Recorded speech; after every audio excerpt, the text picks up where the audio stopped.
Bonjour et bienvenue dans cette nouvelle vidéo, c'est Benoît et dans cette vidéo on va voir ensemble comment développer une application mobile ou une application web sans utiliser le code. Et à la fin de cette vidéo on verra ensemble ma méthode gratuite pour lancer un service SaaS, c'est-à-dire on verra comment lancer et valider une idée de business sans argent en partant de zéro et les résultats que vous pouvez obtenir. Donc j'ai retenu pour développer des applications mobiles, vous avez plusieurs logiciels que vous pouvez trouver en ligne. Il y en a trois principaux qui sont intéressants. Et le premier qu'on va voir ensemble, du coup, c'est le logiciel Bubble. Donc Bubble, c'est une plateforme qui est assez puissante pour créer des applications web et assez complexes, sans forcément écrire du code. Donc il faut être un petit peu familiarisé quand même avec la structure de votre application, mais vous n'avez pas besoin de rentrer dans les codes. Typiquement ça va être des espèces de templates que vous allez glisser, déplacer, et après il y a quand même une logique à avoir dans l'organisation de votre application. Voilà, vous pouvez créer du coup des applications comme des marketplaces, vous pouvez créer des réseaux sociaux ou des outils de gestion. C'est assez intuitif. Moi, je vous invite à visiter leur site internet. Au niveau des tarifs, vous vous doutez bien, les tarifs sont assez abordables, en tout cas pour toutes les ressources que vous pouvez trouver avec Bubble. Donc, ils ont quand même donc une offre gratuite, l'offre free, qui permet en fait de développer totalement votre application. Mais vous ne pouvez pas la passer en live. Pour la passer en live, il faut passer à l'offre payante qui est à 30 $ par mois. Donc voilà, c'est un outil que je vous recommande pour avoir essayé. C'est vraiment des plus intuitifs et qui s'adresse vraiment si vous ne connaissez pas du tout le code et que vous voulez tester très rapidement votre idée d'application. Encore une fois, à la fin de cette vidéo, je vais vous partager comment j'ai lancé ma plateforme SaaS en partant de zéro sans passer par Bubble en méthode complète bootstrapping. Donc je vous expliquerai plus en détail à la fin, mais si vous avez un petit peu de budget et que vous êtes prêt à dépenser 300 ou 400 € par an et que vous avez validé toutes les étapes de votre business, Bubble c'est quelque chose que je vous recommande. Ensuite, maintenant, on va passer à Flutterflow. Donc, c'est un outil qui est très bien, Flutterflow, pour créer des applications mobiles, principalement. Donc, il est basé sur le Flutter de Google. Donc, je ne vais pas rentrer dans les détails, dans la technique, parce que nous, ce qui nous intéresse, c'est de passer de l'idée aux conditions live et de valider votre idée de business, en gros. Vous pouvez développer avec Flutter des applications qui sont à la fois pour Android et pour iOS à partir d'une seule interface. Et donc voilà, au niveau des prix, c'est toujours le truc principal que je regarde, les fonctionnalités et les prix. Quels sont les prix pour ce type de service? Donc on peut voir qu'ils ont une version aussi qui est gratuite, mais voilà, c'est plus technique. C'est un peu plus technique que Bubble. Vous avez la possibilité d'ajouter votre propre code si vous en avez besoin et évidemment vous pouvez personnaliser davantage. Donc si vous êtes vraiment débutant, moi je vous conseille plutôt de démarrer avec Bubble qui est quand même plus accessible, même si Bubble demande quand même un certain temps pour la prise en main.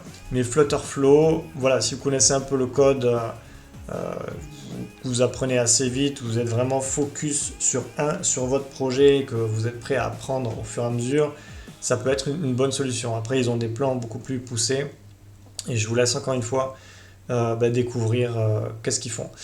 Ensuite, on a Glide. Donc, l'interface Glide, c'est idéal pour ceux qui veulent créer une application mobile à partir d'une feuille Google Sheets. Alors, je vais vous montrer ce que c'est. C'est assez simple, vous connectez votre tableur et puis Glide va générer une application mobile en quelques minutes.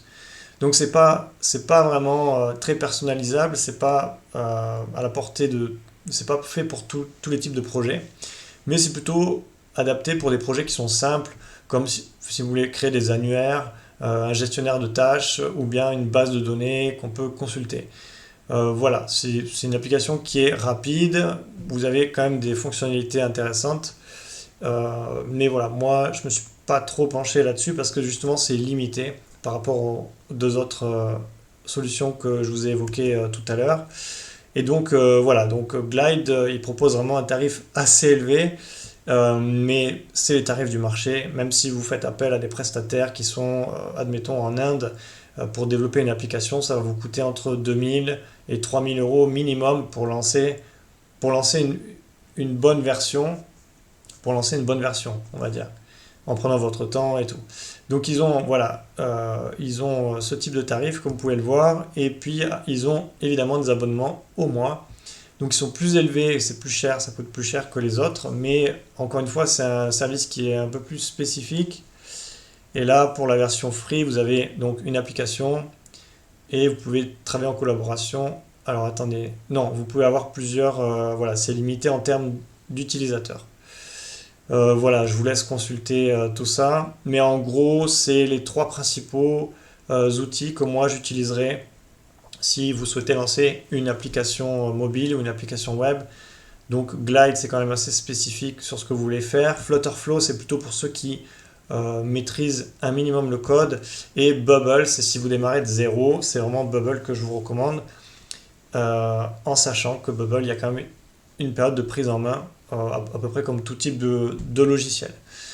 Maintenant que vous connaissez tous ces outils, on va voir ensemble comment j'ai lancé un service SaaS à partir de zéro et sans ressources, et comment vous pouvez faire également pareil. Donc, j'ai pas trop d'images à vous montrer, mais je vais vous expliquer un petit peu le schéma et vous allez assez vite comprendre. En fait, aujourd'hui, ce qu'il faut comprendre, c'est que tout le monde est sur les réseaux sociaux. Donc, si vous voulez tester une idée d'application ou d'application web, donc mobile ou web, vous allez chercher vos utilisateurs principalement sur un réseau social. Donc, en fonction du type de projet et de l'âge de votre audience et de leur centre d'intérêt, vous allez cibler plutôt tel ou tel réseau social. Typiquement, moi, pour les infirmières et les infirmiers, elles sont plutôt sur Facebook parce qu'ils l'utilisent plutôt pour retrouver des personnes. Ils sont moins, et les infirmières et infirmiers, comment dire, dans les infirmiers libéraux, c'est plutôt des personnes qui ont un certain âge, c'est pas des jeunes, donc ils vont être un peu moins sur Instagram. Même si vous pouvez trouver sur Instagram. Mais moi, j'avais fait ce choix en me disant, Facebook, je connais, c'est très simple. Et donc, pour vous expliquer comment faire, c'est très simple. J'avais créé différents groupes Facebook et différentes pages. Donc ça, c'est la page, je ne sais pas si vous la voyez correctement, mais c'est la page actuelle, donc depuis mon back-end derrière sur Facebook. Donc, c'est la page de idealrempla.fr. Et en fait, l'idée, c'est que vous allez créer différents groupes Facebook avec différents mots-clés et vous allez créer différentes pages Facebook avec différents mots-clés. Au préalable, bien sûr, vous allez voir la concurrence ou les gens qui sont déjà là, qu'est-ce qu'ils font, quels mots-clés ils utilisent pour pouvoir vous situer à peu près à leur niveau. Une fois que vous allez avoir ça, vous allez avoir, admettons, une dizaine de groupes et de pages Facebook différentes, sans mettre, je vous conseille pas de mettre des photos, de mettre des choses comme ça, parce que ce qu'on veut, c'est vraiment partir du marché brut.